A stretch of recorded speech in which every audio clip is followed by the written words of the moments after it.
Hi guys! Welcome back sa aking YouTube channel. And for today's video, mag-unboxing tayo ng phone. Alright, this is Infinix Note 12 G96. Kung makikita nyo, ayan na nga. So, ayan. Ang aking piniling kulay ay yung Snow White. Ay, Snow White. Makikita nyo, ayan na po. So, by the way guys, matagal na tong cellphone ko, pero ngayon ko lang to in-upload sa aking YouTube dahil nakatambak na siya sa aking memory. Charot!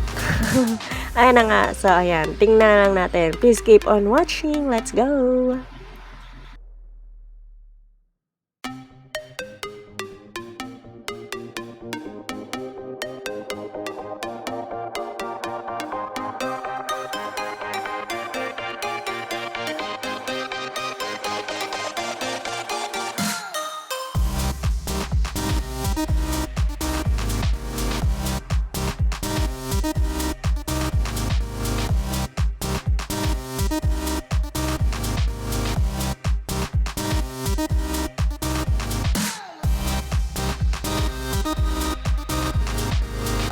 Alright guys, Infinix Note 12 G96 is perfect din for gaming. Ito ang pinili ko dahil napaka affordable din po niya, worth 9,000 pesos or 9,000 below lang po siya ang presyo niya sa Shopee.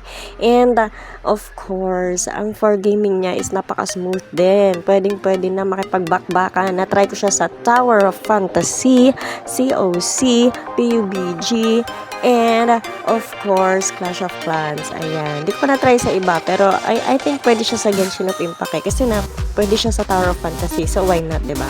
Alright, guys. Let's go!